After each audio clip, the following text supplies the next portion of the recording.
Hello. Welcome back to Mik'd Up. Today is Monday, December 1st. Christmas music in your car yet, Lloyd? I do not. Of course, you're the Grinch. No, we've talked about this. Listen, you've never had the stripes of a real life. Well, you don't want your radio. Your radio My radio doesn't work either. But yeah, but also when you work retail, you're right. it's the last thing you want to hear. I Mariah Carey can stay in the box. I understand it. It is December. The regular season is over. Thank God. The Lane Train 2026 looks great. has officially arrived in Baton Rouge, Louisiana. He just got finished with his press conference about an hour and a half ago. A lot of optimism. A lot of optimism. A lot of energy coming around Baton Rouge.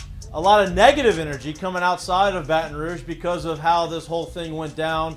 We're going to talk about, we've been talking about this for 3 weeks. It's finally come to fruition. LSU won the sweepstakes for Lane Kiffin.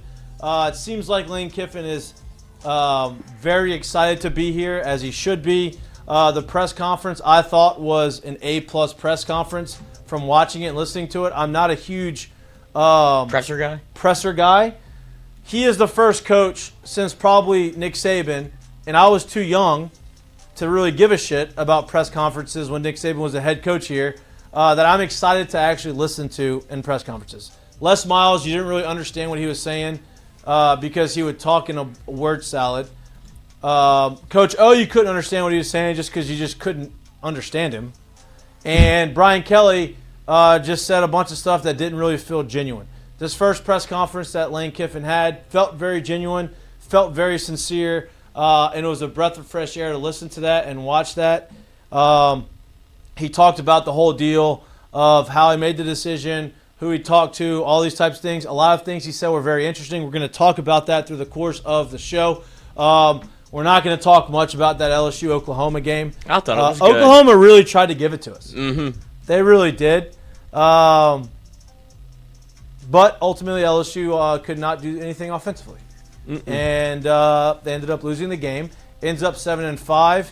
But nobody really cares about that right now because a new day is upon us. Lane Kiffin. New day. The Lane Kiffin era is here, and it is exciting. And we will look forward to what is to come in the next couple weeks, or next couple days. Obviously, signing period starts. Early signing period is Wednesday. Transfer portal opens in January. You got a lot of stuff going on. I think you're going to have a nice showing on Wednesday as far as recruiting goes. I think you're going to continue to have nice showings over the next few weeks with transfers coming in and the late signing period with some different recruits maybe making some decisions or maybe postponing their decision a few more weeks. We have Bryce Koon on the show here at around 6:10. to talk all things Lane Kiffin, all things LSU football. He was at the presser. Did he get to ask a question? Do you know? Yeah, he got one in. Was not first. That's not. It's okay. You don't want to be gung-ho and be the first one, first interview. You got to, earn your way around. But we're going to talk to Bryce Koon about all the things happening, what he's heard behind the scenes. And really just going to be a Lane Kiffin conversation today. I hope y'all had a good Thanksgiving. Lloyd, did you have a good Thanksgiving? I did. Thanksgiving was Thanksgiving. We did. That was prophetic. I was thankful. That's good. I'm glad you're thankful. Always. You were at the beach. I was. The Galveston Beach, where they have a pipe that runs through the sand. Who's talked about Galveston? Who's that? Charles Barkley. Oh, talks about the San beach. Antonio. Dirty-ass water. Some dirty-ass water. I did not get in the dirty-ass water. Yep. I'm glad you got to enjoy it. It was a little chilly, I'd imagine. It was. Nice wind. Beach. Yeah, nice little wind. South wind coming through. We're also joined by our co-host, two-time national champion, first-round draft pick by the Chicago White Sox, pundit for SEC Network when baseball season comes around. Need to get him on the football board. Got to get him on the football board. Our co-host, Jay Mitch. Jay, how was your Turkey Day? Cold as hell, but it was good. Cool. It was good. I spent it up north, my dumb ass too.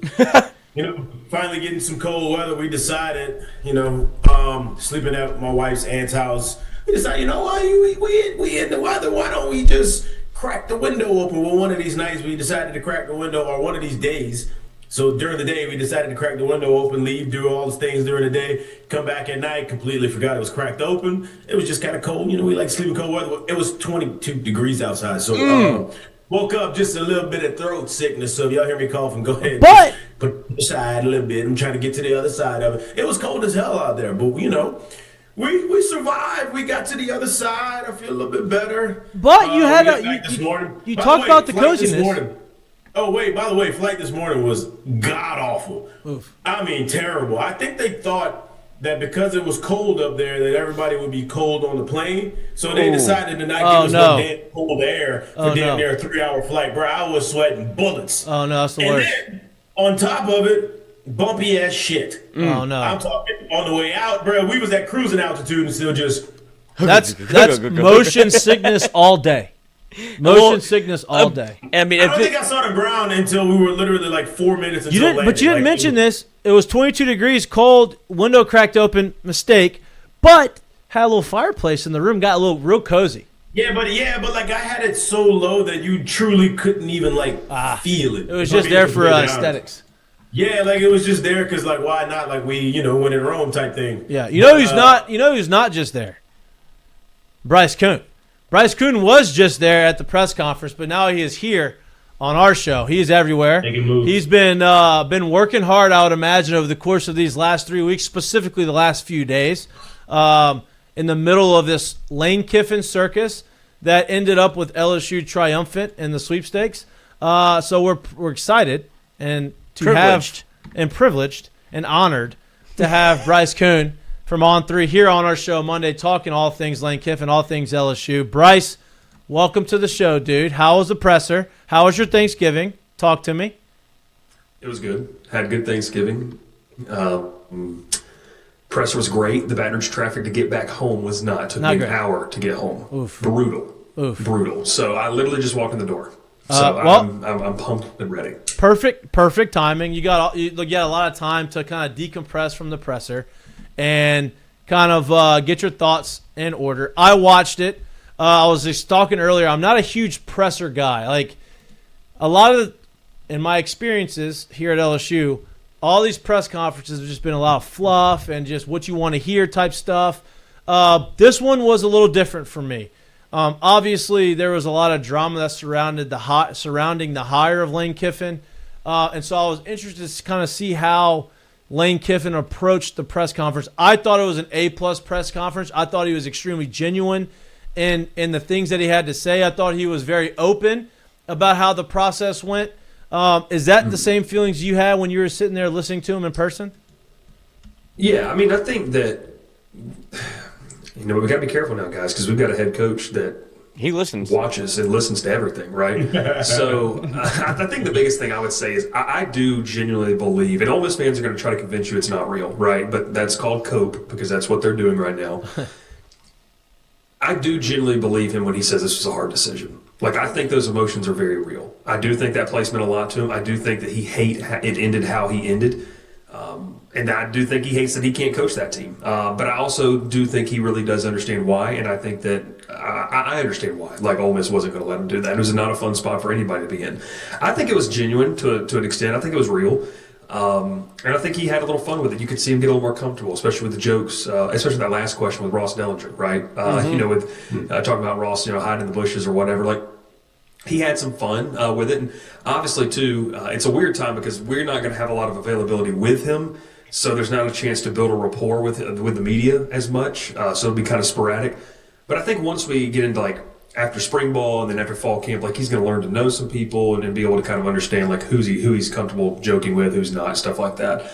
I thought the press conference was really well, though. Like, I was talking with someone who worked under him at a previous stop, and they called me on the way home. They're like, hey, I think you did a good job. Like, knowing him, knowing how he is, I thought he answered all the right questions. He was real about, the question I asked him about his family and, like, that trip that they took 2 weeks ago, why that was so important to him and why that meant a lot for them to go do that. And then talking about Verge Osbury and this committee and then the way that they attacked this hiring process for him. I mean, he was very real about what went into it, why he wanted to be here, and then even, going as far to essentially talk about, the conversations that he'd had with his mentors. I just think all of that was really good insight. I was joking with my two coworkers, Shay Dixon and Matthew Brady, were like, man, Right. every single answer is its own article, right? Like the guy gives you content to talk about, and so in a good way too. I thought it was a really good press conference. It was a great one to kind of introduce themselves to the LSU fans. Fans know who he is, but to speak personally like that, I thought was a really good job. So obviously, there's been a lot of conflicting reports. I think the conflicting part is coming from the Ole Miss side about who he's bringing here and who he's not bringing here. Obviously, he's not bringing over Pete Golding. I think that's been well understood for a long time. Now Pete's obviously the head coach there at Ole Miss. Charlie Weiss Jr. was on the plane with him. Do we know officially who all he's bringing over as far as the offensive staff goes? Because what we saw on Saturday against Oklahoma was the most outrageous thing I've ever seen in my life. Yeah, can I keep it real with you guys? I didn't even watch the game. I didn't. I was tailgating. I did in Auburn for the Iron Bowl. I didn't want. That's a better spot. I didn't want to watch it. I was stuck at a duck camp watching it. I mean, not stuck. I want to be there. But we're in the camp in confined space, and it was just like I have a bunny ears. I have a disease of LSU sports that I have to watch. No, Starlink, baby. Oh, that's right. We got it mounted up there and everything. It's good. Yeah.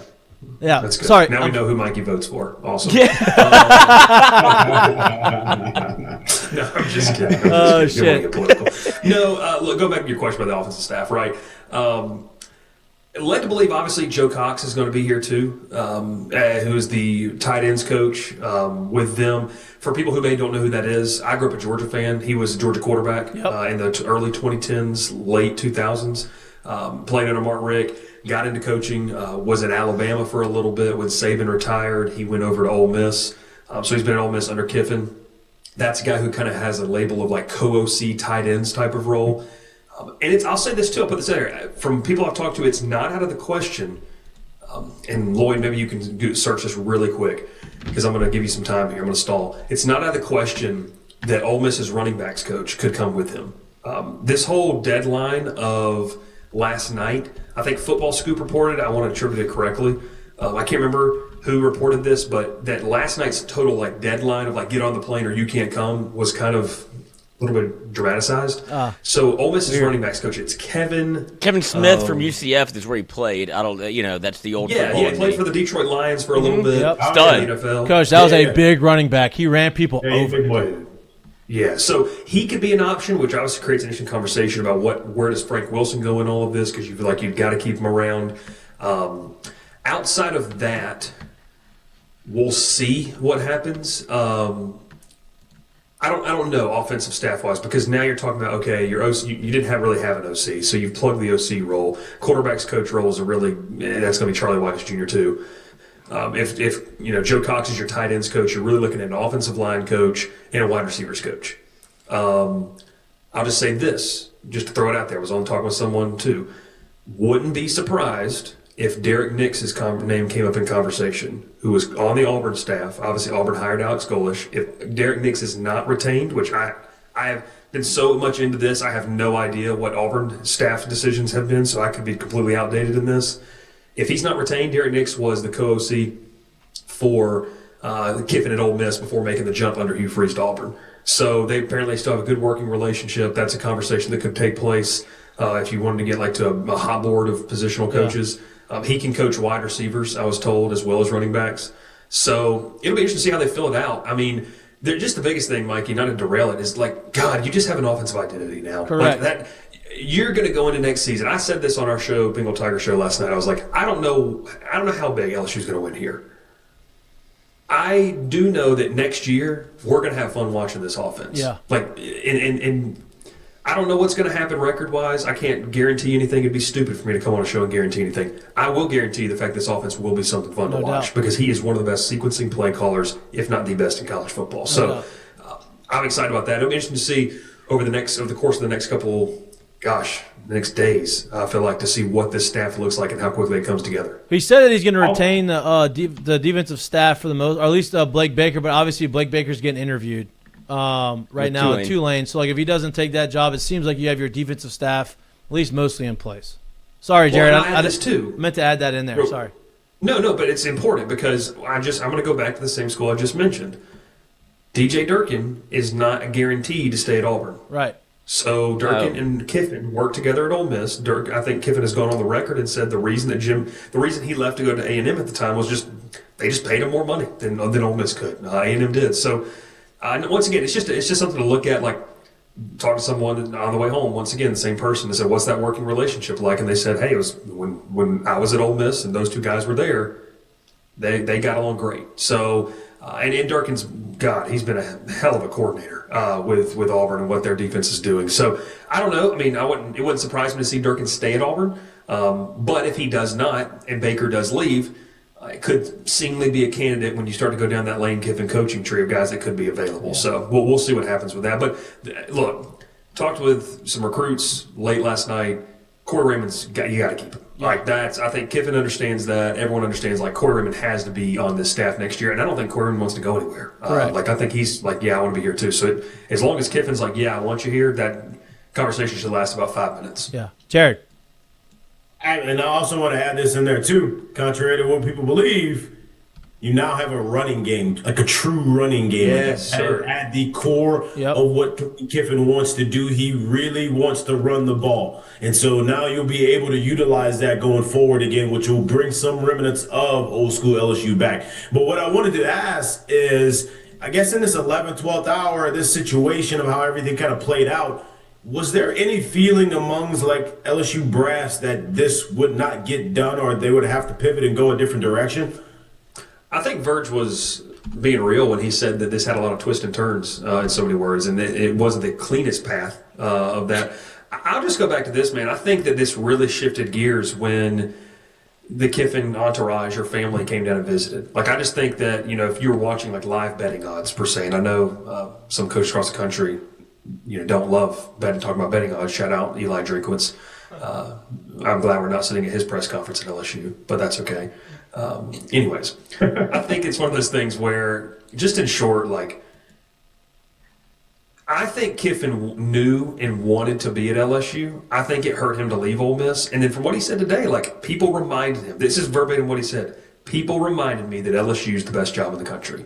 Okay, so who are those people? Well, he's already gone on record and told you that Pete Carroll and Nick Saban are probably the closest.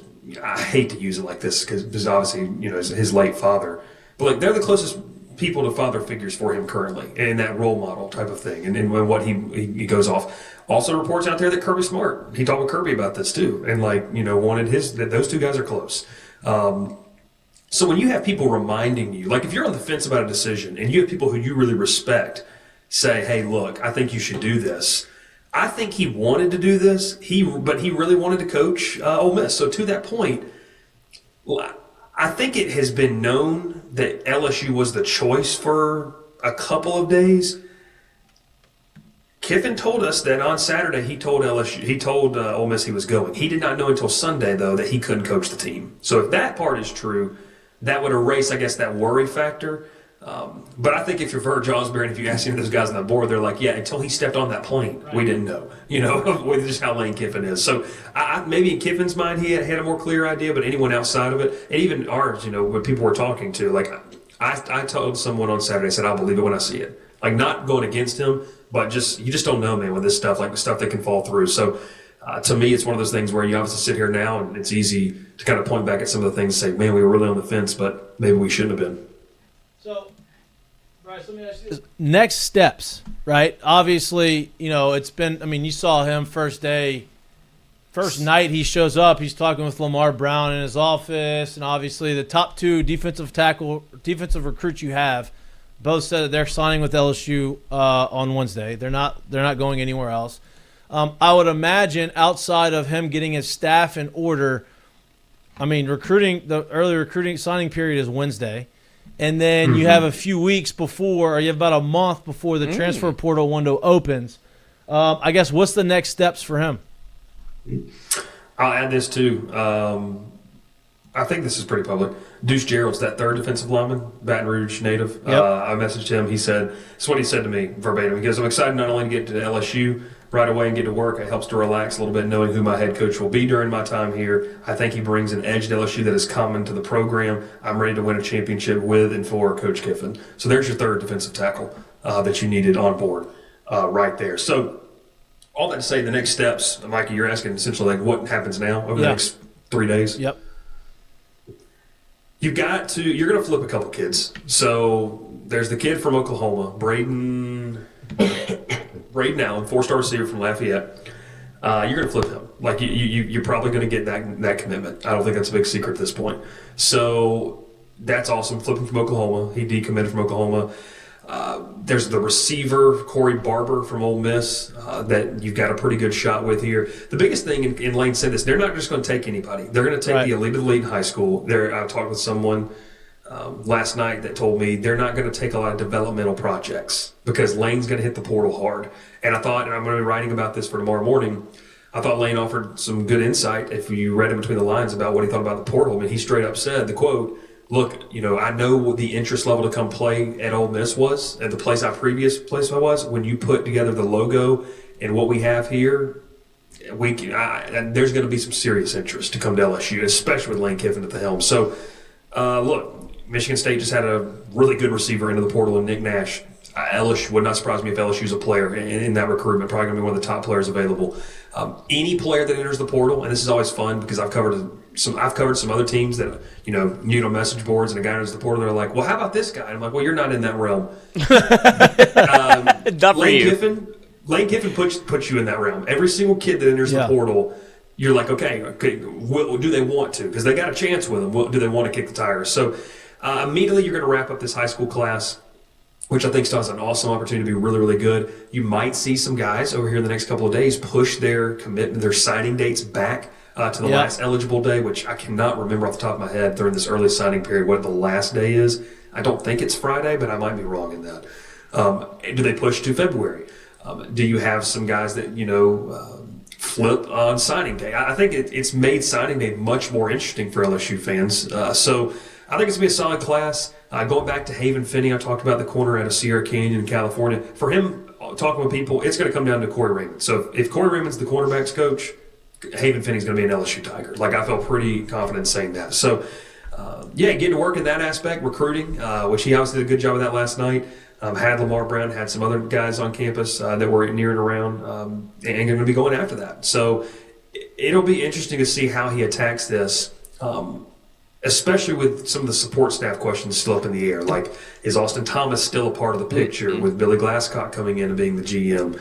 That's going to be something. Like, I talked with some people on the agent side who were asking, like, what do you think about this? And I'm like, I don't know how, if you reassign somebody, I don't know if that means that Austin Thomas's time at LSU is done. I can't speak to that. It's going to be really interesting to see how they navigate this, the portal and the recruiting without Lane's guys in those support staff roles. That'll be the one thing to watch. Like, what type of moves are made in that aspect. And that's what I wanted to ask you about, is because LSU, it feels like, has so much put into this is the way that it should be right now with the current construct, at least on the defensive end, where you have Corey Raymond, and I'll throw Frank Wilson obviously in on the offensive side, but you talk about the running backs coach, but then you go, if you have Blake Baker who's still here, if you have some of the pieces in place, how much do you go to the other side of that? Because you've seen obviously what Brian Kelly did, where it was the polar opposite, like, I'm pulling the rug out from all of this. But wait, no, I need to go get all of them again. Do you think that Lane has a feel and understanding of whenever he announces Frank Wilson to continue to be the interim head coach that there's certainly a spot for you here? At least one. Yeah, I think so. I mean, because you'd be a fool not to. I mean, to be honest. No, I do think so, because I think for all the antics that Lane has at times, and like the drama, whatever you want to call it, he's not an idiot. Right. Like, he understands, and I just say it like this, unless he is completely lying to everybody, and I don't think he is, for the record, when he and Nick Saban talk, Nick Saban is in his ear telling him, hey, you got to keep Frank. Yeah, well, and Lane's coached with Frank before. Yeah, like, Lane knows this. He's not an idiot. So I think, to a certain extent, he is going to, and kind of parlay that into Mikey's question, like, these next 2 to 3 weeks up until bowl games, he's going to use those 10, 12 practices, whatever it is, to really grade the roster. He's going to be at these and to say, this is what we want to keep, this is what we don't want to keep. That's what he and Charlie Weiss Jr. are going to have. If Blake Baker stays, I'm not even worried about the defensive side of the football. Yeah. Like, I think you'll be fine, because, and from a recruiting standpoint and everything, because Blake is recruiting those guys. And it's not that Lane isn't, but Blake obviously has been the main recruiter for a lot of these kids. So I think with Frank Wilson, it's just one of those things like, yeah, he's in this role and he's going to transition into whatever we have for him next, whether it is the running backs coach or whether it is something else. I think he's staying because it would just be crazy. Everything that Lane has talked about, his understanding of LSU and the people he's talked to, it would go against everything that he has said. Which maybe I'm an idiot. Maybe I'm naive. No, I think he would be think so. he would be in the wrong for to come in here just because of the way that it played out last time, where you saw the seismic shift of what happened to LSU when you brought back Corey Raymond and Frank Wilson, and you added Blake Baker back to the staff and put him in defensive coordinator, and how much it changed the fabric of what LSU was. And Brian Kelly almost took that as, I don't have to do anything, but you do have to do something. And now you have Lane Kiffin, who can provide you an offense that can put up more than 14 points in 2 games. They will score more than 25 points against an FBS opponent. I guarantee that. Yes. Jared. Yeah, I kind of want to take this thing back a little to the Ole Miss side. I've been interested to see the different thought processes of people when it comes to Ole Miss and this playoff position. Do you think that they should have let him stay and played, and or if they made the right decision by saying, you know what, this is your decision, you need to move on and let us move on? So shameless plug, I'm going to be talking about this on my own show here in about an hour and a half. There you go. So I'll plug that if you want to hear more. But just a preview of it, tease it. There you go. What's the name of it? Yeah, the Crowded Booth, man. We're talking ball all the time, every single night. It's a lot of fun. Wait for my invite. Come hang out with us. Yeah. Well, you're not invited. Oh! I'm not going to answer your text. No, I'm just kidding. No, but in all seriousness, Jared, I don't know if it's not popular amongst LSU fans to support what Ole Miss did, but I do. Like, I don't think that you can't allow that to happen. Like, Ole Miss could not allow him to be actively recruiting and building a team, a program to beat you while still coaching this year's team. Maybe that's unpopular. I just don't think that he could have done that. So, I don't think Ole Miss should have let him do that. So let me give you a second question then, because it kind of builds off of that. Yeah. At this point for Ole Miss, what's more important? Doing something that you haven't done since 1960 in your program, or trying to build for the future? Ooh, I guess it comes down to what you value individually. So pride, ego. Yeah, like if Lane Kiffin is there, do their odds of winning a national title dramatically increase? Yes, like 110%. Yes. So it's sacrificing. Keith Carter decided to sacrifice the now, regardless of how Ole Miss fans want to spin it. Sacrifice the now for the future. That's the decision he made. I think that to your point, I think it was the right decision in handling how things for Ole Miss. But I do totally understand the opposite of it. Of like, hey, if you're going to go win it, you need your full arsenal, and you don't have that. Like you don't. Like, is Charlie Weiss Jr. going to be allowed to go back and be the offensive play caller, or is it just Joe Judge manning the whole offensive staff up there? I don't know. So it's one of those things where, do you want the immediate gratification or do you want the long term? And the long term is not even guaranteed. And so maybe that is a counterpoint to my original point, Jared. There's no guarantee that you are going to be, in this position again. Even the breadcrumbs around the situation says you won't. And I'm not trying to say anything bad on Pete Golding or any of this stuff, right? But 6 years ago, the things that they've done in the last 6, especially the last 3, it hadn't even been close to that. So to sit here and say that we're building for the future when you've never really had a past, and the present right now is something that you've never done in forever, to me is like, that's crazy. Like you're foregoing something you've never even been in the conversation of if this man doesn't step into your head coaching situation and you just let it roll. That for me, that's where it comes down to.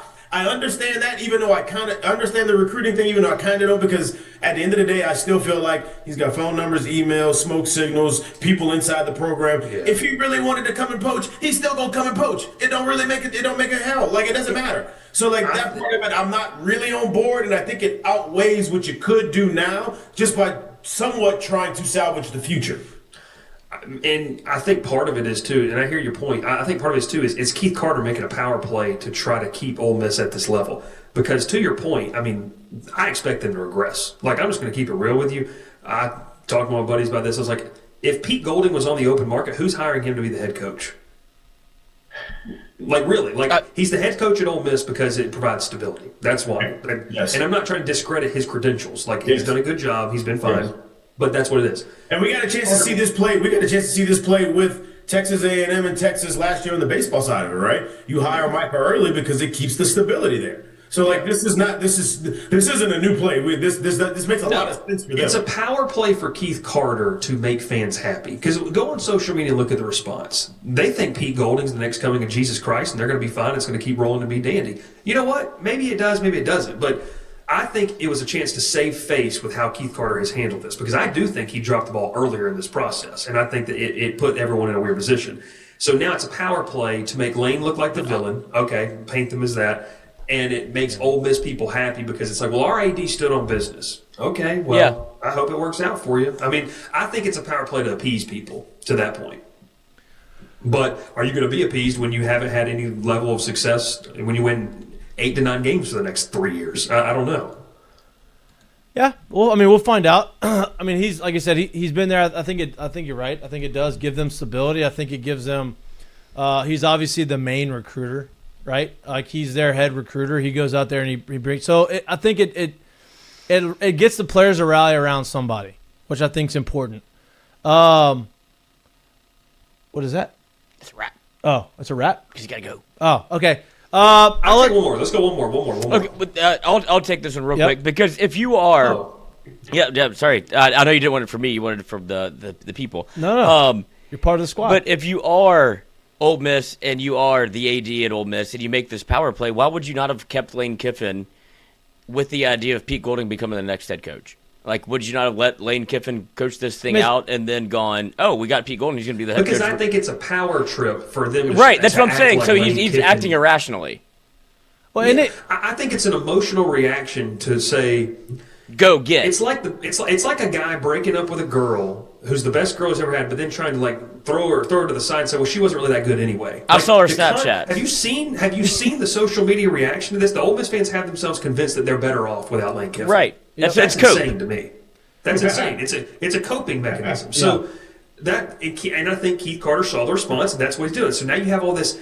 And look, credit to him. That atmosphere at Vaught Hemingway, if they get in, by the way, is going to be they've got to incredible. It's going to be incredible. Like, it's going to be awesome. And they're going to feed off of that. Well, what happens next year? Because right now, you're going to feed off the energy, where our coach left us, all this kind of stuff. You can only use that for so long. Yeah. Until it's Pete Golding's team, and now you got the answer for that. Or if he loses the first playoff game and you go like, oh. Yeah, I mean, what happens if they get the doors blown off of them? I mean, imagine that. Like, and I'm not trying to troll Ole Miss fans. Imagine you put up 16 points against like Notre Dame. Well, but that's what I also said too. Look, I know you got to go, but when I think about it, it is a huge high stakes gamble because if you go and lay an egg, no pun intended, you're literally telling not only the players on the team, not only the recruits coming in, not only the fans that are sitting there watching, but you're sitting there saying, "Oh shit, that guy that we just kicked out was actually the reason why we were doing what we were doing."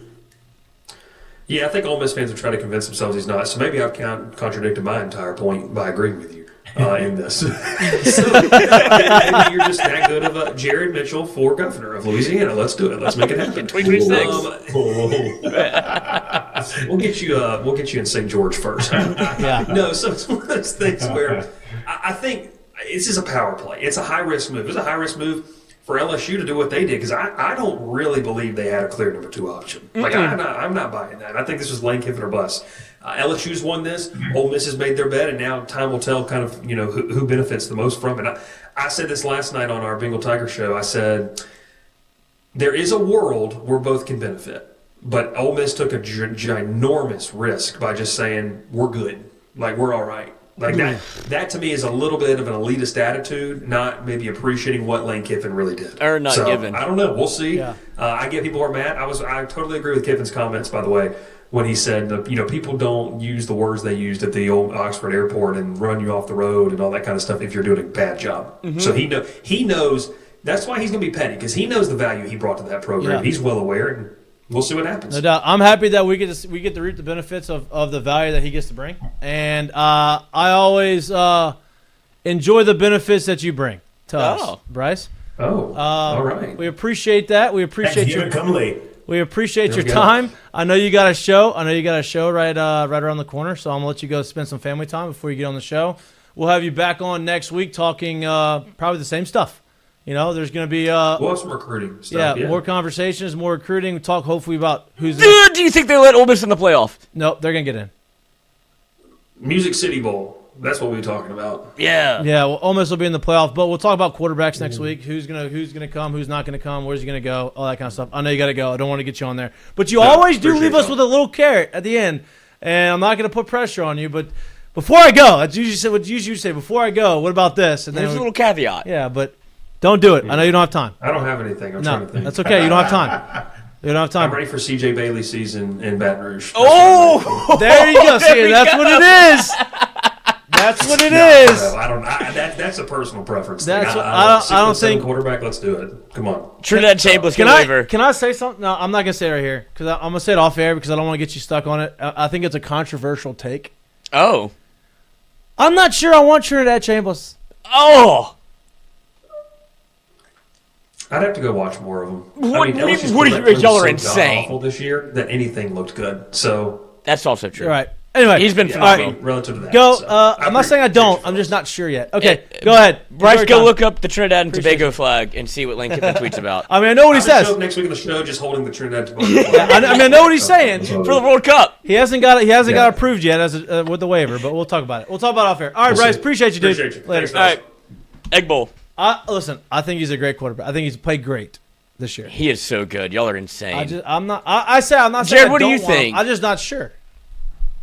I mean, I think him with Lane in another year would be great. I do think all the experience that he has and the amount of snaps that he's been able to play would be helpful. Look at Diego Pavia being older, being more experienced and playing for a while. That stuff does help.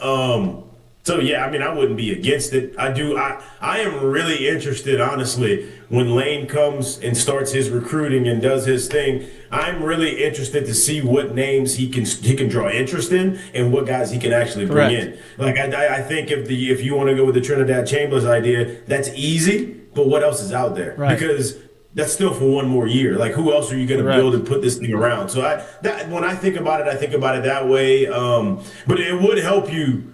It would help you turn this thing over really quick in 1 year if you brought him in. I do think that that's possible as well. 100%. So I do think he's a good quarterback. Yeah. I'm just interested to see how are you going to build this. Trinidad would be to come in as a 1 year rental, maybe give yourself a chance to win straight up right now. But I'm more interested in how you would build this thing. Yeah, and because if we were talking about 2026 in 1 year, he stays at Ole Miss. That's not what he came here to do. So that's my process. And that's part of it, right? I think he's a good quarterback, and I think he's played tremendous this year. Like I'm not saying that he's not good. I'm not saying that he wouldn't be good here at all. First of all, we don't even know if he's going to get the waiver. He's going to get the waiver. Why? Because why did Pavia get one? Yeah, but he didn't come from a JUCO. He came from a D2 school. Pavia came from a JUCO. Is not what's lower than JUCO? Not D2. It's a 4-year school. That was the whole part of the thing. It was coming from a JUCO, which isn't a 4-year university. That's why he got the waiver. But that's the precedent. That's really the only person that's ever like done that. Now he may get it, and it may be a conversation. Obviously, he's Lane's tweeting that kind of stuff, but I'm interested to see kind of where he goes with that. Right, like I think he's gonna go. He's going to get a transfer guy, and he's going to bring in a quarterback in the class. And does that mean that we're going to go get our guy from Dunham? Does that mean that he's going to commit here now? I don't know if that means he's going to commit, but also they have another quarterback on the roster in Austin Simmons. That's the other conversation. I think he might take both with him. That's the other conversation. He's a sophomore. Baseball player, too. Yeah, I don't think he'll do both. And I can't wait for that. Somebody said in the chat, forgive me for not remembering who it was. I'll look it up in a second. But it's like that first handshake's going to hit like crack. Jay Johnson and Lane Kiffin. Buddy. Yeah.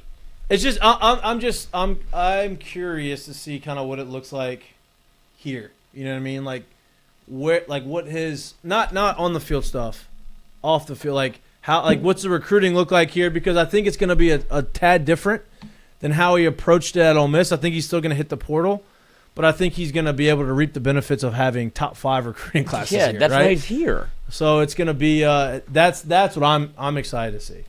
How he builds the team, like Jared said, if you're going to build it for the future, that's how you do it. That's how you sustain it. But I enjoyed the press conference. I know I said that. I thought it was an A-plus press conference. I thought how he said things, the way he said things.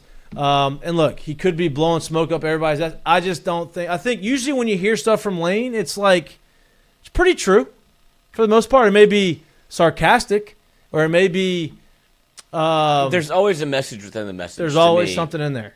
But it's not like he's saying something blatantly false just to say it. You know what I mean? No, and to me, just and I wish Bryce was obviously there, but from what I deciphered from it after watching multiple press conferences, whether it be at Orgeron, Brian Kelly, Frank Wilson, were nice, but you could see that you could see where Lane is comfortable operating, right? Like the opening statement was tough for him to get through because that's not the way he's a crowd interactor, not a comedian. You know what I'm saying? Like there's people like Theo Vaughn is very good at crowd work. Not good at Netflix Stand-ups. specials. Right. And so I think that's kind of what you got from once Lane got through all of that, it became, okay, I'm in my element, got the laugh, got the question from Jacques Doucet that made it like, okay, I'm getting run off the road at Ole Miss. Right. And then he got to get to his point of there's a reason that they wanted me to, they wanted to run me off the road, they wanted to keep me. And then whenever it became, am I making the right decision?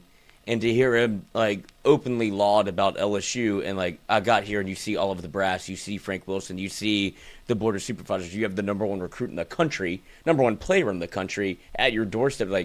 Oh, I made the right decision. You walk in and he takes the picture of Heisman, national championship, Sugar Bowl. He's like, this is better than the Egg Bowl trophy.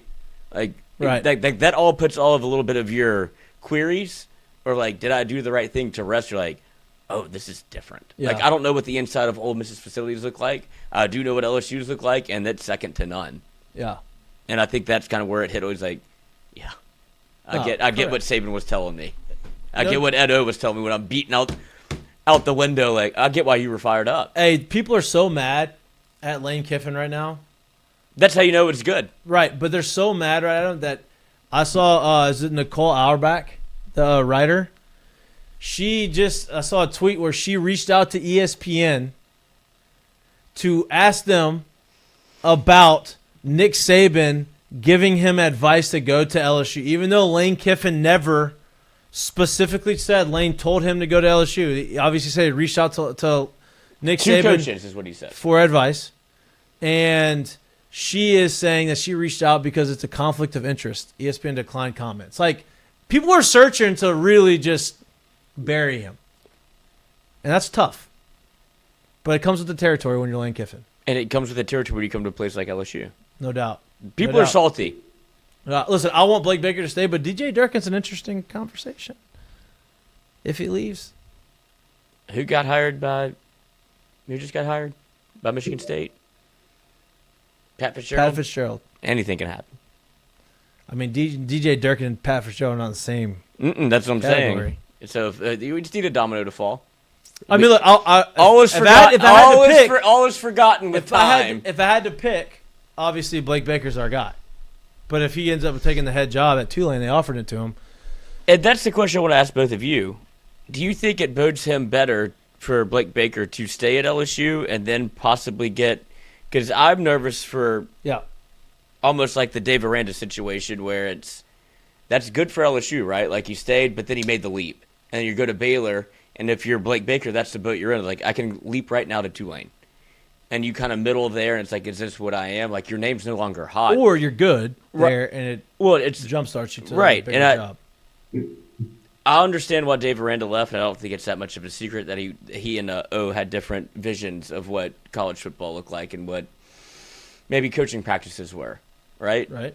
And if you're Blake Baker, do you stay and do, okay, well, you have a guy that's from the Nick Saban tree that you go, look at what Kirby Smart did. I don't want to be lesser than Lane. I don't know if my feelings were hurt because you're oh, you're going to be the guy if it's not him. It's well, kind of the same person. I'm just on the defensive side of the football, but Lane's the hottest name because he's done it. And he said, it's how many people have been 6 different places?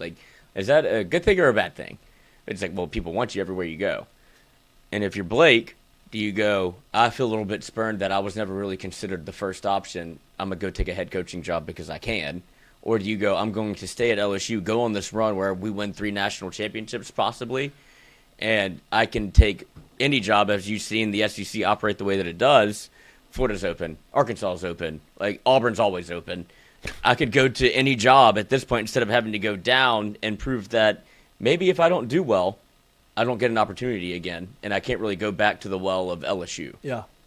Jared, you want to start? You want to answer this one first? Yeah, so I think I don't really think that situation at Baylor is the exact same as this one, and I don't really think it draws too much of a comparison. Like, recent history, I think, does a lot for people. Everybody knows Blake Baker's recent history as a defensive coordinator was really good in a top 10 defense at Missouri. Then you come to LSU, and it's only gotten significantly, incrementally better in the 3 years he's been here. They went from 89th to 15th. Yeah, with that being said, now you look at Tulane, and the last two Tulane coaches have both taken jumps up, right? The latest of them going to Florida. Now, if in this time period while he's at Florida, he does and/or ups the profile there, if Blake decides to take that job and go to Tulane and does well, now you're looking at it as everyone knows, and I could probably pick his litter in terms of what jobs that come open and where he wants to go. I think that part of it makes it different, and I also think the part of it is Blake is a Tulane alum. Mm-hmm. He has a passion for the school. This could be a passion project for him, and because of what he's done already as a defensive coordinator, if he goes there, does well, he could really be thinking in the back of his mind, I don't know, outside of maybe the absolute last stop of my last career, this may be the last chance I actually have to go there. So if I'm confident in doing what I'm doing, I can go and do this, get to the next spot, and keep moving. I think he really enjoys LSU and what he's doing here at LSU.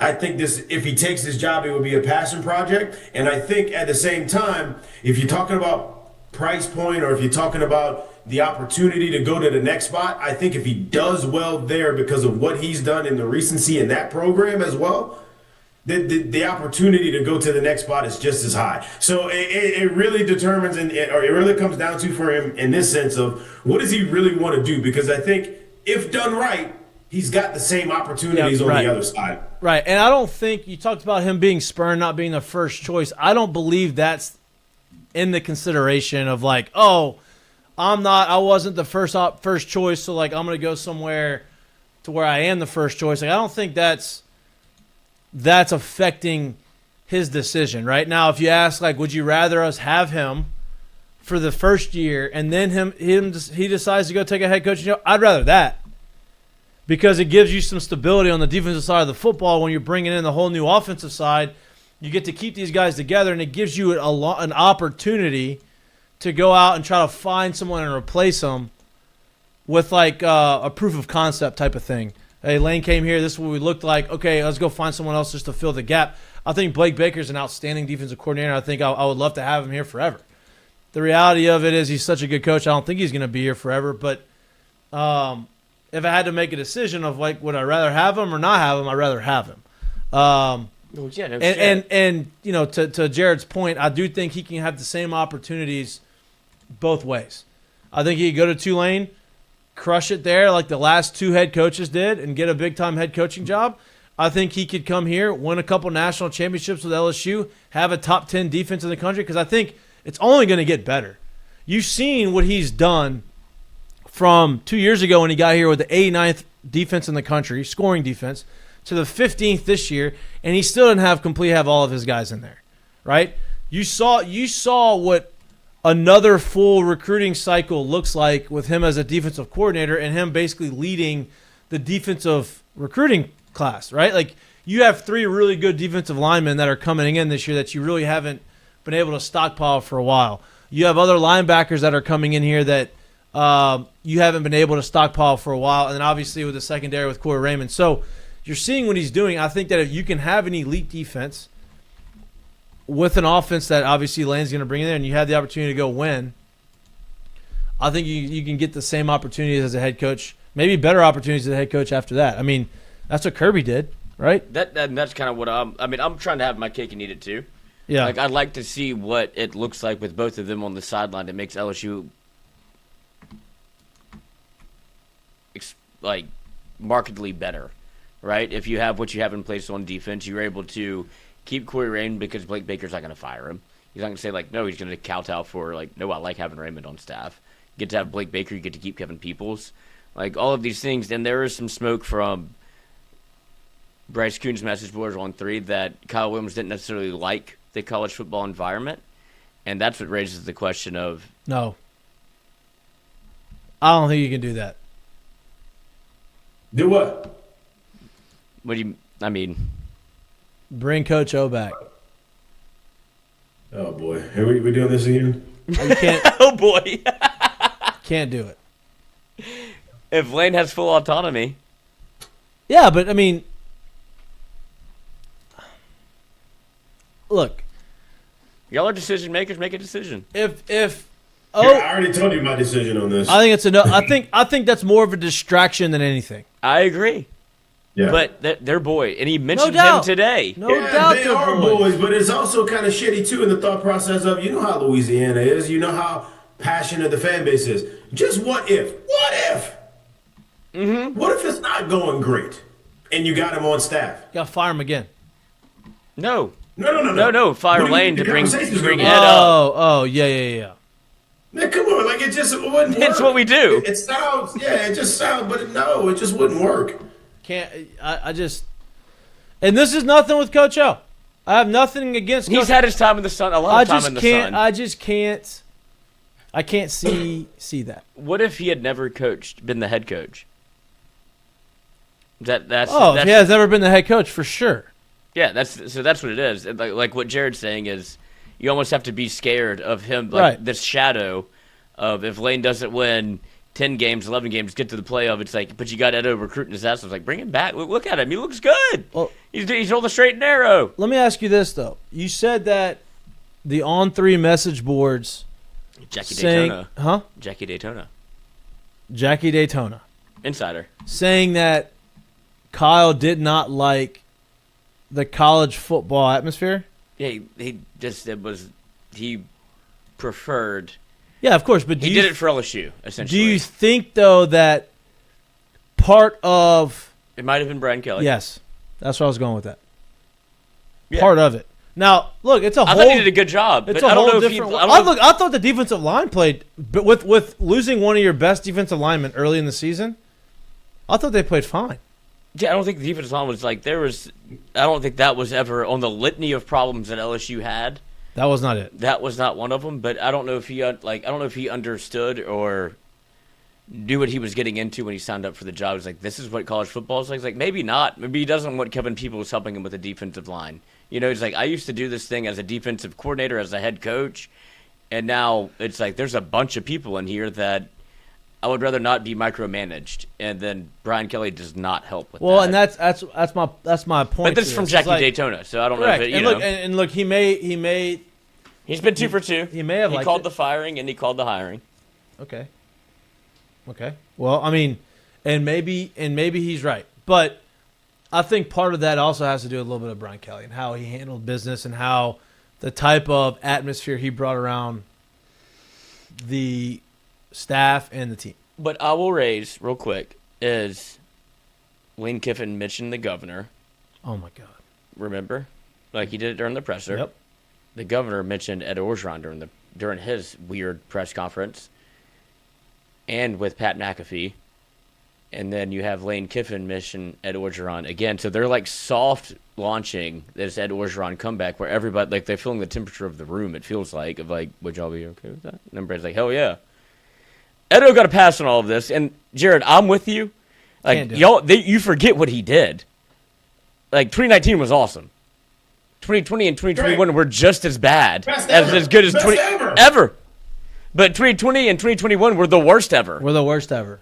You hadn't seen 2020 ever since Jared and Ardo days. On the back end, right? Jerry brought the magic back. Not a year. He brought the magic back, and then he didn't. But it was okay. But Ed brought the magic back, and then just threw the magic in the trash. Like there was you didn't capitalize on that momentum at all. He was on Fox News talking about COVID. Yeah, I don't think that you can do that. But they're pushing for it. The powers that be. Maybe, but I don't. I'm just asking the questions. I'm not. I think Verge would step in there. I think. I'm sure Verge likes O. It's not about liking O. Verge got – listen to me. That whole situation, Verge was in the middle of that too. Verge don't want that shit brought back up. No, because they're doing what they're going to do to Lane Kiffin right now. They're going to drag you through the mud again. He does not want that brought back up. And that's the other part, is they're doing all this because they're terrified of what LSU is building. They are not bringing O back. Okay. Put your stamp on it. Zion Williamson will play this year. No. But I don't see how you can do that. I think Jared agrees with me. I'm not saying they should. I'm just saying it. Sounds good in theory. Then when you try to actually put it to, where the pavement meets the road, you're like, there's a lot of, I don't know if this will work. Yeah. Yeah, and James Craig's not coming back. That's one for sure.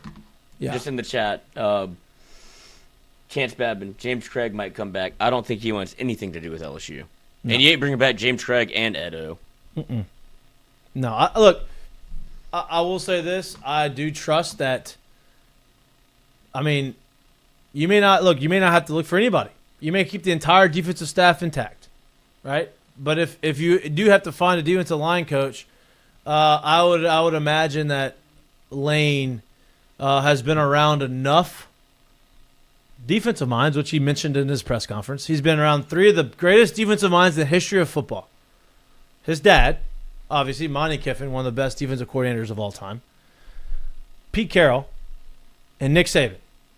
I would imagine, obviously Monty, rest in peace, I would imagine the other two, if he's asking them advice about this, I would imagine he said, hey, look, I got to find a defensive line coach.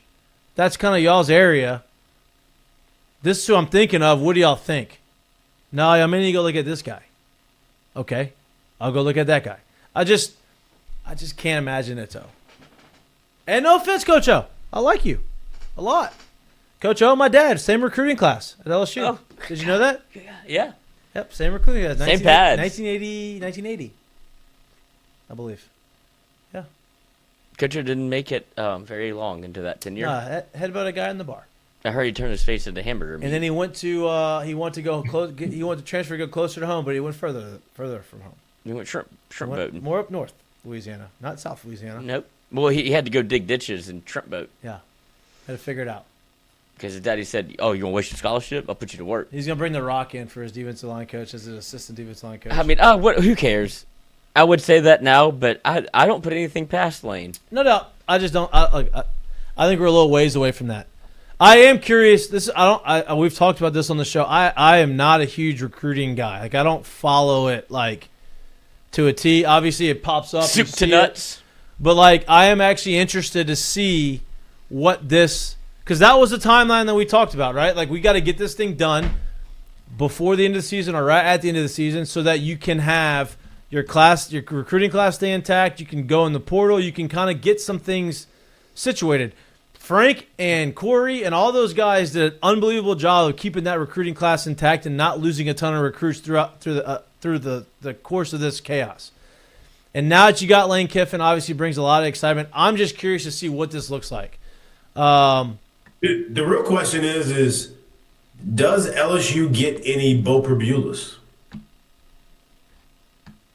If you remember, he was at Penn State last year and had to leave. And so he could get into the transfer portal to be able to get to Missouri. He had to leave before the playoffs started. He had to leave before that first window, or he wasn't going to be able to do it.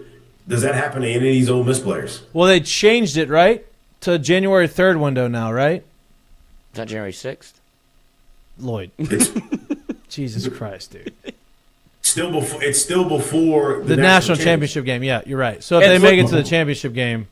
That's my point, yes. Yeah. Well, that's what led this whole kind of facade of what's the college football schedule. They changed it to placate to you can't have people in the transfer portal leaving your team during a college football playoff run. So they moved everything up. It's like, oh, wait, the coaches, we forgot about that. Yeah. And it's a peek behind the curtain of what's going on at the Wizard of Oz. It's like, y'all don't know what you're doing. None of this is actually real. And so they're waiting, and Lane Kiffin got on the microphone again, like today, and kowtowed for like, this is not the right schedule. But the big question in the room is, how much do you want to go to an NFL schedule versus going up against the NFL schedule, right? Like, you're trying to be your own entity and not, this is an impossible machine to beat. And so, Yeah, but I don't think you're trying to beat it. but you're putting yourself in that window of going up against it. Yeah, but what are you going up against? The NFL. Wait, in what way? Like, In what way, though? How do you change it? That's what I'm asking. If you want to go to an NFL model, do you do the NFL schedule? No, you do the college schedule, but you do it similar to what NFL does, right? So, like, What's that? Whenever the season is The over, league year is not the same thing as the actual year, if that makes any sense. So you're changing the schedule of how this thing goes and how you can actually be able to get things done. The reason why it is right now is because a lot of these guys have to be able to get into class, if you will, and have to be able to register for that. But there needs to be a way and find a way to change this to where it all works. You can't have coaches in a situation where they're having, I mean, everybody's so mad at Lane Kiffin, but just go look around the country. What free coaches are out there right now? None. There's none. So all of them had to make this decision. Then just so happens that the rest of them ain't in a playoff this situation. Right. So you're mad at Lane Kiffin, but he's really doing what he thinks best for his career. You can't be mad at a man for that, but that's what everyone's mad about. So it's, how can we put this in a situation where you don't have to make a coach look like a villain, you don't have to make the coach look like he hates the kids or he doesn't want to keep his word to the kids that he's got in his program playing for him. How can we put all these things together to make it work in terms of a schedule? Right? Because that's really the big problem in this. If you had a schedule fixed and put together that made sense, none of this would be happening. Lane would finish out the year coaching, and then he could make the decisions he needs to make on his next year and his next move. So let me. I don't know the answer to this. I don't think anybody does. No. Well, I'm about to. I was going to be asking you the question that I don't know the answer to. When does the league year officially end for the NFL? I think the league year starts like in March. In March, that's what I was thinking. Could be wrong, but like in March or something like that. So, that sounds really familiar to me. I think somewhere around there. So the national championship game is the middle of January, I think the third week in January, I believe. 2026 national championship. January 19th, 2026, right? So after that, from the December 19th to January 19th, so a month. So a month of the playoffs, right? So when you're saying the league, look, the Super Bowl's in February. The league year doesn't end until March, right? So if you're going to say, okay, the league year has to end February 1st, like when's the initial signing day? February, right? No, that was the original signing day, right? Yeah, February 3rd. Yeah, so that was the original signing day. So you say, okay, maybe the league year ends February, right? Before the Super Bowl. So the NFL season's still going on. And but to Jared, the issue is the early enrollees. Right. You can't that goes out the way. Right? So I don't know how to do that. Because then you say, oh, the league year ends second week in January where you haven't played national championship. You got two teams that are still out. And people that want to hit the portal. Right? So it's just I don't know that answer. It's a fucking mess. I feel like you could sit here and find a way for these kids that are. I agree with what you're about to say. 100%. Go ahead. Everybody still has intercession. Find a way for them to be able to make up 2 or 3 weeks of school. Correct. Whether it's before or after. It's not that hard. Because you don't have. It's not like your entire class is going to get early. Now it's happening more often now than it has in the past. But if that's the issue, I think that's an easier fix than saying some of the other stuff. Can we get rid of school? Well, that you can't do that because they're not going. You can't. Yeah, but you can't do that. Why? You just can't get because then it's the NFL. You can't get rid of school. It's the minor leagues of the NFL. Which it is. But you can't get rid of millions of dollars. You can't get rid of school. But they're doing this around an intercession. We're talking about intercession. Talking about practice. Correct. But these guys, a majority of these guys are not going to play in the NFL. That's not the kids we're worried about. What do you mean? A lot of these guys on this roster are not going to play in the NFL. That's not who's making the decision of where we need to be. Yeah, it could be, Lloyd. That doesn't mean just because you're a high prospect yeah, that you're right. going to the NFL. Right. Well, then you better fucking figure out school, buddy. You just said that it shouldn't be going to school. No, but those are the ones that need to worry about it. The other ones, the ones that are... You're like Tyron, right? Yes. Should have worried about school? No. Worked out for him, right? No.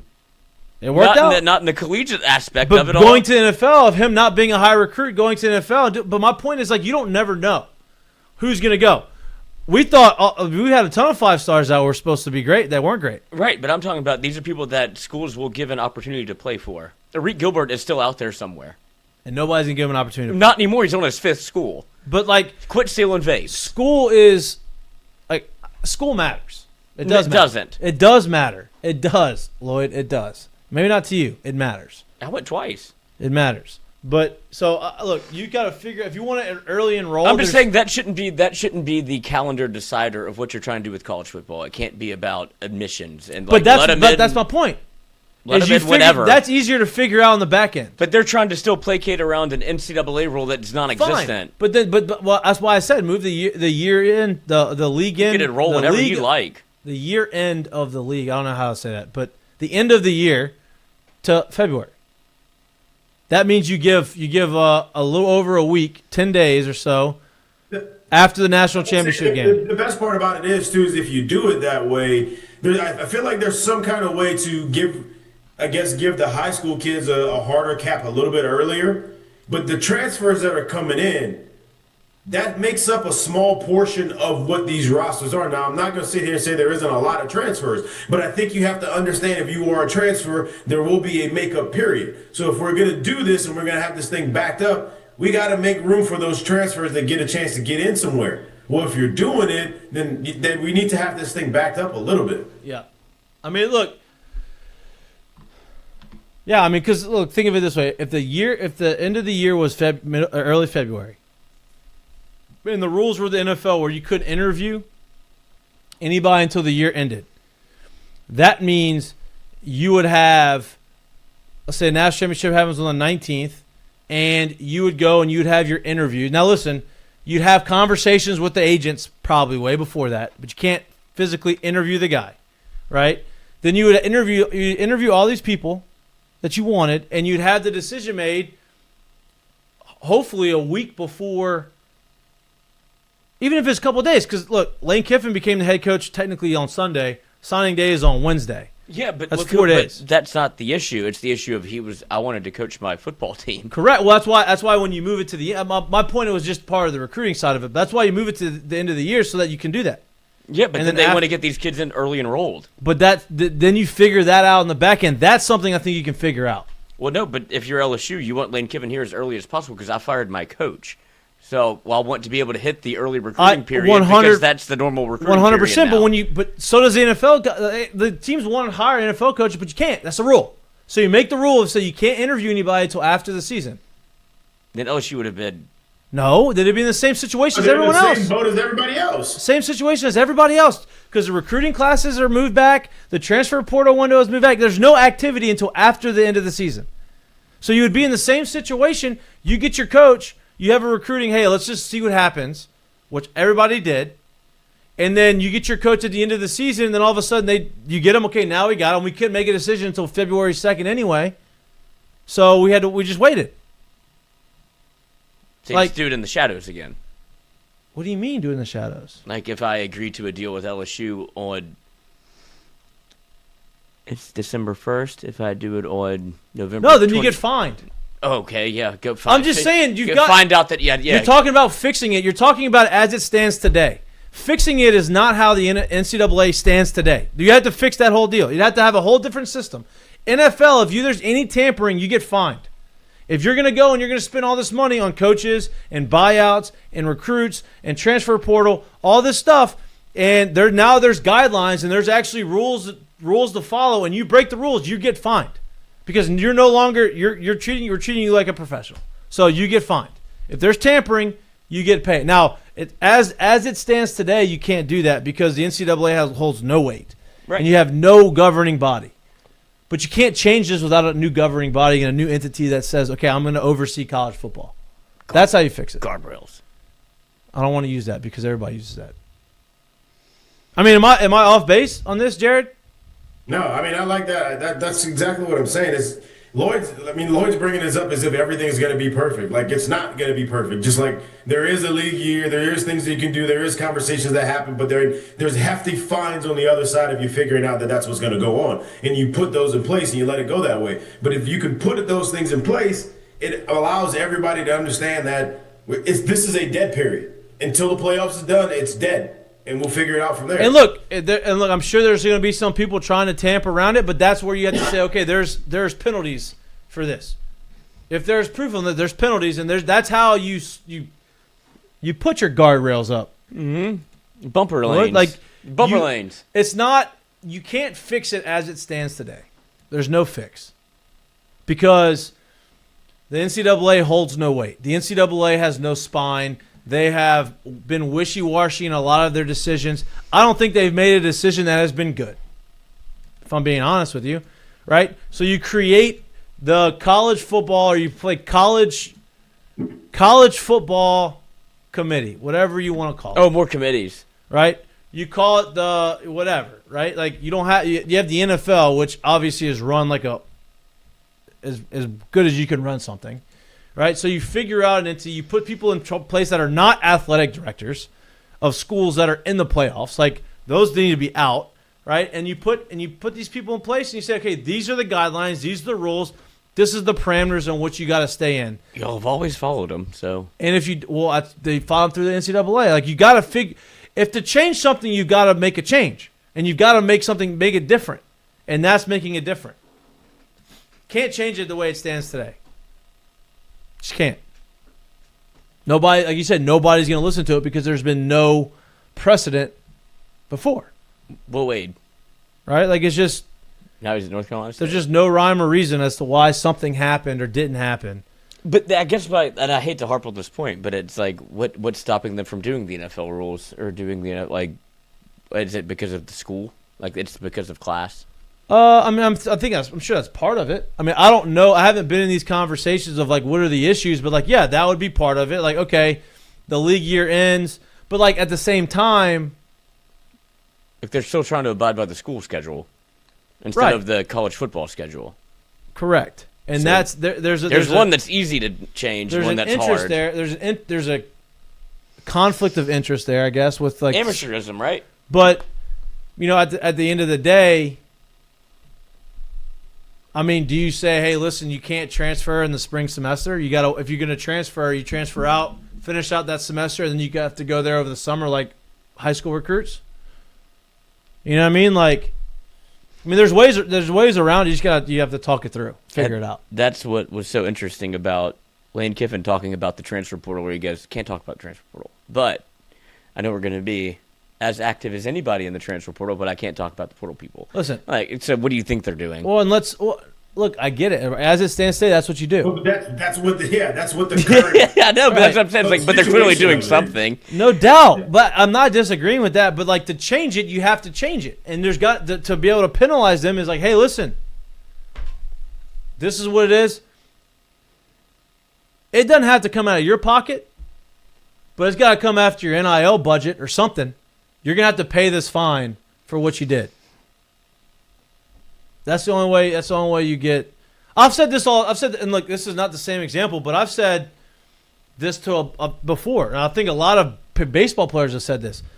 They have the whole, you get suspended for half a season if you test positive for steroids. Second offense, suspended for a full year. Third offense, you're banned for life, right?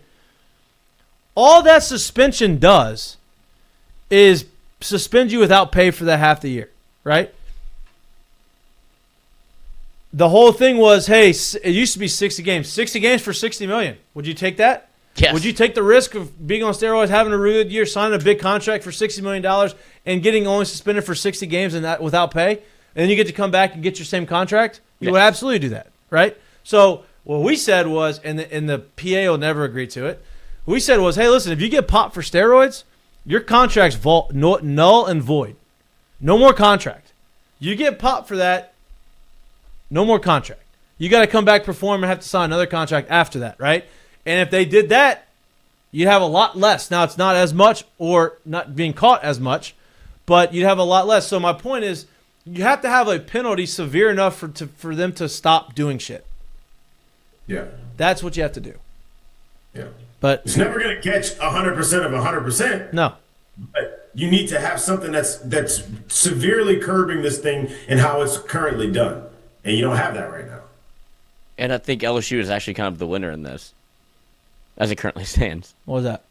Because you forced Ole Miss wanted to make it, wouldn't let, because if he had the calendar year, Lane would be able to coach at Ole Miss, and who knows what happens if he's able to coach maybe to an SEC championship. Thank God for Auburn. That game was a shit show. But if Auburn wins that, like, who knows where they are. No, thank God for Auburn. Thank God for Alabama. Yeah, thank God for Alabama. I'm so used to not rooting for Alabama. That was a weird experiment for me. I was on the edge of my seat watching that. Yeah, game. The Iron Bowl is real. Yeah, it is. Yeah, it is. But if that goes a different way and Ole Miss ends up in the SEC championship, I guarantee you, they let Lane coach in the SEC championship, and who knows where that goes from there. And then it becomes we have to keep him, and it becomes okay. What do you want? What do you need?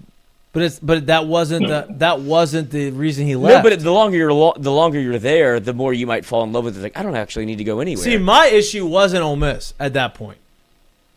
No, it's going to go to Alabama. My issue was if Alabama loses, doesn't make the playoff, they're going to make the call. They're going to move the board. He's going to go take the Penn State job, and they're going to try to get him. That would have been my issue. Yeah, that's what I was terrified of as well. You heard the rumors, and whether they're true or not, I don't know, which is which is asinine for Alabama to say, "Oh, I don't like this guy."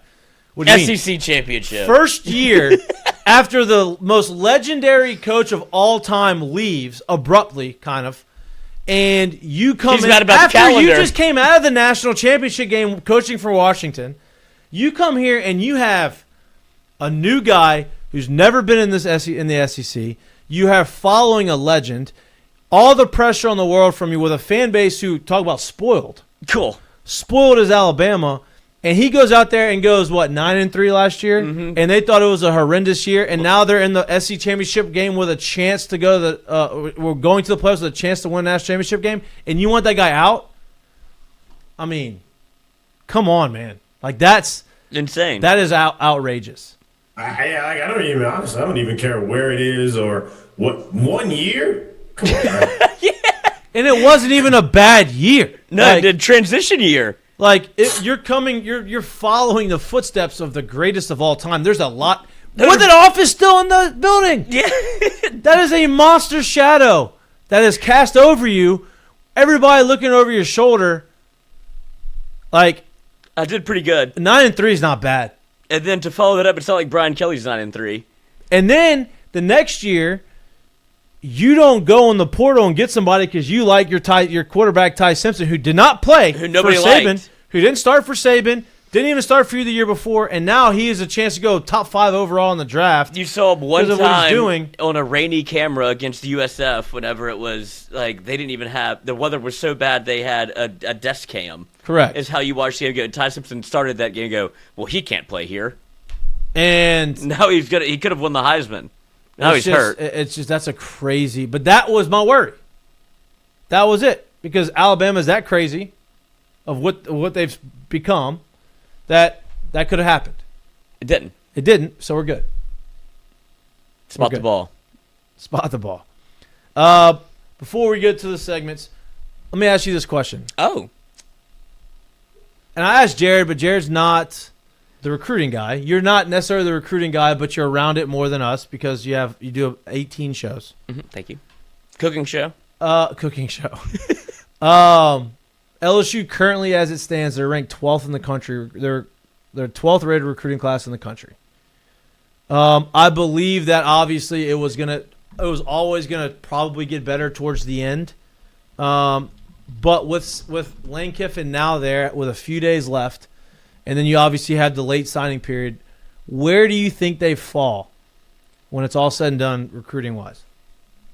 That's a really good question. I hinted at this earlier. I'm really interested to see what they can do in terms of, one, who comes available in the portal. I think that's going to be a large part of where they're going to end up, falling at because we're not just talking about the high school recruiting they're doing. We're going to talk about, obviously, the portal class that they're going to bring in as well. We don't know what's going to be available. And I think at this point, yeah, you may be able to go and flip some guys as well. But, we know how this thing is. Like, and Lane alluded to it anyway, where he talked about we're going to look for really high-level high school players, a.k.a. not many of these guys are going to be able to come in and make an immediate impact anyway. So who else is going to be willing to flip that is that highly rated? That's really hard to get and really hard to do that. So I think a lot of what this class is going to be is who's going to be in the portal, and we don't know who's in the portal yet, right? But I do think they have a legitimate shot to creep up into the top 5 at the end of this thing, and it's crazy because I talked about this earlier as well. 6 years at Ole Miss. The last 3 years, each of those years, they've had 10-plus wins. This year has been the best year that they've had. They have 11 wins, 1 loss. Not going to be in the SEC championship, but is going to probably be in the playoffs. Will for sure be in the playoffs if Lane didn't leave. All of that to be said, and they're still floating around number 20 in recruiting classes. Right. That tells you this ain't the spot. This ain't the spot that you can – I'm sorry. This isn't the best spot that you can perennially do what I'm trying to do. So him making the move to LSU showed me that he wanted to do something legitimately legendary as opposed to what could almost kind of be looked at as a one-off. Yeah. Almost maybe be looked at as a Gene Chizik type, if you will. I don't want to do that. One championship would be great. I would love it. I would cherish it forever. But if I got to a spot that allowed me the best opportunity to build the best teams and to go out there and do what I need to do or what I think I can do, that's what he looks like, what he seems to be chasing. No doubt. And look, Lane Kiffin, I only went back to 2023. I can't imagine before that it was much better. He has, and I was talking necessarily high school recruiting class because the transfer portal is different, right? He's had number 1, number 2 transfer classes multiple years. He's never had a top 15 high school recruiting class ever at Ole Miss, right? He is coming into a situation where they're already top 15 without having a coach for the last 2 months. So Bryce already mentioned 3 4-star receivers that he's going to flip over here. If you go look at the recruiting class, it's very defensive heavy. Defensive heavy this year with some offensive line guys. He's going to go out there and he's going to go handpick the offensive guys, I'd imagine. I would not be shocked if the high school recruiting class, with the guys they have in there, end up being a top 8 recruiting class, high school-wise. That's pretty conservative, I think. I think they could jump 4 spots. They could go and flip a couple guys.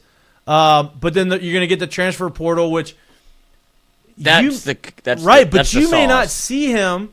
Here's what I'll say: if you have that big of a class and you got guys already in place that aren't leaving every year, you may not see him have the number 1 portal because of volume, strictly because he doesn't maybe not have to go after the full volume. Now we're back to Brian Kelly. I'm cherry picking. No, but not the Brian Kelly way. I think you're going to go get the top players, but you're not going to necessarily maybe not need the volume of guys. Yeah, right? It's not the 37 people on the roster. We have to go fill this thing out. Correct, right? And when you go and you that said, when you 18 live and die, of your 22 people could go to the NFL this year. Yes. So you do have more. That's less volume. Correct. Then you got 18 people. Then you have a young team. That's where the portal. That's where you go and pick. But like everybody says, how often can you just do at the Pearl? He's done it 3 years in a row. Very good. Where he's had top 1 or 2 transfer portal classes, and they've developed them when they got there, and they've won. He's been a very good talent evaluator Of the portal. Because he had to. Because who wants because to go he can't go recruit. You can't get people to go there. Right. Now you can. And we'll see what kind of recruiting he can do. I'd imagine he'd be great at it. Right? But he's never given the opportunity or given the Lane did this. It's always been Nick Saban did it. Right. Or what? It's at USC. Didn't get there long enough to be able to recruit. Never was at Tennessee for a year. Jared, Ole Miss can't recruit. Right. Let me ask you this. LSU. Recruiting LSU athletes down here. What are the 3 positions that you can basically hang your hat on and say, hey, we're going to be able to fall out of bed and find elite level athletes down here? Out of the state of Louisiana? Yeah, I guess in the this Louisiana's fine. I say Louisiana. Louisiana's fine. I mean, definitely receivers, definitely DBs, and probably running backs as well. And defensive linemen probably. Yeah. Right? You can win with that. You can find that here. Mm-hmm. Some of the other specialty stuff, hey, offensive linemen, go find them in the portal. You got to go up, or you go up top. Or up north, right? Look, Louisiana recently has had some highly rated offensive linemen, which is not like us, right? Now, up north Louisiana, you get some, right? Obviously, Will Campbell, Lance Hurd, Whitworth came from up there. You got some guys, right? I mean, you had a guy this year. Is it Karius Karen from up there? No. You have somebody from up there that came down here that was a highly rated offensive lineman. But you go and you handpick those. Quarterbacks, we've had a couple here, but go find those. I'm not worried about I'm not worried about Lane found one at a school I've never heard of. He's in an area that was very hard for him to recruit at Ole Miss. And that was Nick Saban's probably biggest point was like, brother, you won't know how easy it is there till you get there. It doesn't have to be as hard as you're trying to make it every year. Portal. It's no, you can supplement the talent. Finally, like what Brian Kelly said wasn't wrong. He just wasn't doing it because he wasn't developing anything. Because he wasn't there to develop anything. Because he wasn't coaching or didn't have any interest in doing it. Correct. Now you have the people in place, which is why I hope to God that he keeps Frank Wilson. He keeps Corey Raymond. Hopefully you keep Blake Baker. I understand if he leaves, but I understand. I think he's keeping him if Blake Baker doesn't get the head. Like I think he's retaining. I think that's come out, right? He wants to retain him. He'll get retained. I mean, Austin Thomas is the one in the wind, and obviously he brought in his own strength coach. Yeah, so Tommy's not coming back. No, and that I think as much as everybody would like to see it. Tommy, I mean, look, I would have loved to have him come back. I want it, but he's happy over there. They're paying him a lot of money to stay there. It is what it is. And here's the deal. You go win a national championship there this year. Don't leave. You know what I mean? Like go do what you gotta do. I wish nothing but the best for him. I don't think anybody's mad at Tommy. I'm also and look, this is gonna be and the first thing that people do is find a strength coach, like or bring the guy with you. That's what I'm saying. Like that's usually who you get. And Brian Kelly couldn't even get the top strength coach in Notre Dame. Got an assistant. Yeah. What Lane do? Yeah, got their strength coach. And I know the situation. I meant to bring this up earlier, and I know the situation is not like technically the same, or I mean, kind of similar. But the coaches, everybody's talking about. He was talking about Pete Golding. Where was he going to be at? I mean, LSU did the exact same thing in 21, right? Like took a head coach that was in the playoffs over here, and then the team promoted their defensive coordinator midseason to keep everything together, and then he became the permanent head coach. Like literally the exact same situation. With the same kind of rollout too. They announced him in front of the team at like the with auditorium. the same, literally the exact same situation. It worked out for Lane Kiffin Notre Dame. Yeah, like this one feels a little bit differently because Brian Kelly. Obviously, you've seen how it played out. Lane has been winning. They didn't like Brian Kelly there as much as they like Lane at Ole Miss. I get that, but it's the rallying cry. The situation that happened. Hey, Marcus Freeman, young defensive coordinator, has been there. I'd say Pete's got more experience than Marcus Freeman did at the time, right? Marcus Freeman is a defensive coordinator, very beloved by the team. A guy who could rally them around. Brian Kelly leaves in the middle of a playoff run, not coaching through the playoffs, promote the defensive coordinator to head coach, make him. They go to whatever, and then he becomes a permanent head coach. Same situation in Ole Miss. Yeah, because now they're putting out that it's not. It was never Lane. Pete Golding architected this entire thing. I will say this. I do think there's a bit of the look that makes it more palatable for like Marcus Freeman is like very put together, looks like a head coach. Pete Golding not so much. Not to throw shade. I'm not very put together. He's getting in shape. But I will say this: Pete Golding has turned down head coaching offers. So like he has. I think he gets a bad rap because of who he's been under. He has turned them down. I will tell you that.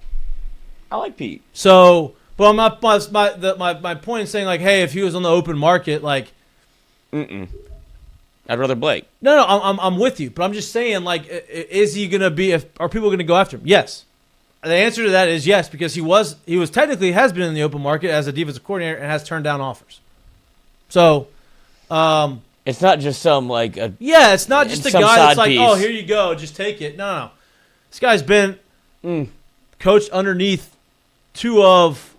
Well, definitely the best head coach of all time. And best defensive mind, probably. Right. And then coached underneath Lane Kiffin, who obviously is very successful too. So not just some guy who just showed up and, hey, let me just give him the head coaching job. But it did qualified. Yeah, it's just the way that they handled it. Made it seem like it was the last resort. No doubt. I mean, it was messy. It felt like watching LSU. Like it's a movie I've seen before, and I'm glad it wasn't LSU. Right? Yeah, correct. All right. Want to get to Seggies? I absolutely do. Mistake of the day? It could be me. I got roasted online, but I appreciate it. So I can't really it's not actually a mistake of the day. It just said I need to take a shower, change my face and my forehead. Nothing. to my face. Yeah, nothing. Yeah, nothing I can do about any of those Changing the things. face is It's tough. a little hard to do. It's crazy. expensive. Even my poor mother took a shot. They're like, Wow. I wonder how that was. And I was like, she had an epidural. No, doesn't everybody have epidural? No, some people don't get there in time. Ah. But shout out Mama Courtney. She didn't have to push this out. She couldn't do it naturally. Soft. I wonder. I don't know. I don't know. Epidural's not natural. I know, but I don't know if she had. I think she did. I'm not imagine, sure. I'd I would hope imagine. so. And listen, I'm not. I'm just joking about soft. Like I'm not. Yeah, that's a dangerous game to That play. was a joke. That was a joke. I know how difficult I do and not how. endorse that message. No, me either. Listen, how I understand how hard that is. No, you don't. I don't understand it. I just. Have you ever had a kidney I don't stone? even want to even try. No. I would And that's- never. Like I have respect. I give my don't mother think the that's benefit soft. of the doubt that she could do it without one, but I hope she had one. Don't think that's soft. Take the epidural. Take the epidural. I'm gonna But- tell my wife the same thing. Yeah. Oh God, that would be cinema. She would say things I don't think you've ever heard before. I think she's gonna say things anyway. Oh, without a doubt. But the real mistake of the day. Should I go in there like full football helmet, like just whole uniform, And ready to go? put it back in. No, okay, well, that's a lot. That's a lot. Lloyd. Anyway, mistake Smoke of the a day. cigar in there. Like, Mistake- how you doing, babe? Mistake of the day. We're almost done, sneaking, right? I'm sneaking wine in there, no doubt. No doubt. The founder of assisted suicide clinic, Oh my god. Dignitas, dies of assisted suicide. Oh my god. The man lived his truth. Ludwig Manelli, Dignetics founder, dies by assisted suicide at age 92. The founder of the Swiss right-to-die organization Dignitas has died by assisted suicide, the group says. Ludwig Manelli died on Saturday, days before his 93rd birthday. The group paid tribute to Manelli, saying he had led a life of freedom of choice, self-determination, and human rights. He founded Dignitas in 1998, and since then, it has helped thousands of people to die. In recent decades, some countries have shifted their stance on assisted dying, with Australia, Canada, and New Zealand introducing the laws. The UK House of Lords is currently debating the assisted dying issue. The man died on the Hill. He said, if I believe in it, I'm going to stand on it, and I'm going He literally died for what he believed in. to... Exactly. It's like Jesus Christ. Okay. Jesus Christ is right. I got some curtain call. Lloyd, let's go to that. I have my curtain call right here, and I don't know how it could be anything else. We watched it. We lived it. We all saw it today. But Lane Kiffin, if you're not a believer, and I understand why some people wouldn't, but him talking about driving by Tiger Stadium kind of had to give you a little bit of, what's his dog's name? Juice? Actually, we were going by Tiger Stadium. I called one person. I called Ed Orgeron. And I said, hey, man, all I can do is, man, this place just makes me want to talk like you right now. I did. I was like, we were in the car, and the kids were in there, and I was like, and the coaches, and they're like, what are you doing? I'm like, I don't know. I'm like channeling Ed right now. I was like, I'm feeling him. Like, I rolled down the window, and I was like, go Tigers to the fans. And I'm like, so I called Ed. I was like, I don't know what's going on, man, but I'm feeling you right now. And he's like, Coach, you're at the best place in America. So He almost did him again. I feel that. So as I thought I would do, I had no idea what your question was. He crushed it. Also, I'm going to go the opposite on that. I think him saying that just makes me feel like he's not going to hire him because it's an easy joke. He just let soft roll out. Little appetizer. I don't know. Jared, you got one? I mean, that's a great one. You could obviously go with low-hanging fruit and LSU finally getting the thing across the finish line. I got one for Shout- me and you. Wait, I'm just saying shout out Okay. to Verge, and the rest of the staff and everybody that got this thing across the finish line. But I guess I will go with the kickoff of the holiday season since Lloyd is over here making these jokes about Jesus. We're not going to do that. So I'm going to go ahead and that's going to be my curtain call. Yeah. So I'm glad you mentioned Verge because that's my curtain call. Verge Osbury has been around LSU for a very long time. He was in the middle of Catastrophe. yes, and then he was in the middle of this drama, firing Brian Kelly, new president. They hired the AD without the new president. New You're an president interim, says you're not an interim. No, he's not interim. He's been around here since Nick Saban days. He played for LSU, understands LSU, came out and said, hey, I'm going to go get the best man for the job, and he fulfilled his promise, and he went out and got the best man for the job. He fought through it. He battled through it. I imagine he didn't sleep much for the last 3 weeks, especially the last few days, right? And he did what he said he was going to do. He's lived and breathed LSU for as long as he can probably remember. And this hiring mattered to him. And I think he's okay with having this hire attached to him for the rest of his life. Right? Like, this was a monumental hire, controversial hire, an electric hire. He was in the middle of it. He made it happen. Obviously, he had people around him, but he was the guy making the call. This is who we want. Let's go get him. What do you need? Okay, we're going to make this thing happen. And after all the reports, Lane Kiffin had an interview with Scott Strickland. Lane Kiffin had an interview with Verge Osbury. And based off of reports that have been read and I've heard, the interview with Verge Osbury went a whole hell of a lot better than the interview with Scott Strickland. So kudos to Verge Osbury for getting it done, making it happen, and getting Lane Kiffin to come here. He hasn't coached one single day here. He hasn't done anything, but I'm going to be hard pressed to believe that he's not going to have success here. And Verge is behind it, and kudos to him, man. Awesome. That's my curtain call. I like it. All right.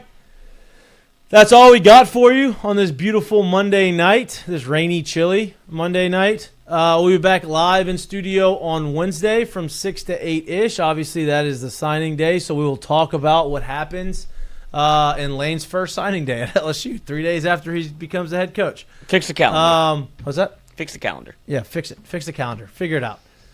Just make Nick Saban the commissioner. Just what? Finder's fee, $1.5 million. Yeah, right. If that comes out, then they're really going to have some conflict of interest conversations with him, no doubt. But yeah, we'll be back live on Wednesday. We appreciate y'all. We appreciate the support. We love y'all. Please like, subscribe to our YouTube channel.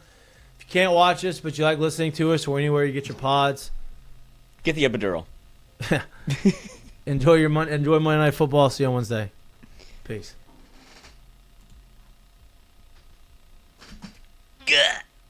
Ain't nothing. Nothing? No thumbs, no nothing. Hit him again. Yeah! Hey, little delayed reaction. Yeah. Long fuse. Long fuse on the Yeah. fireworks. Long fuse on the fireworks. How bad do you want it? That's right. Later. Later.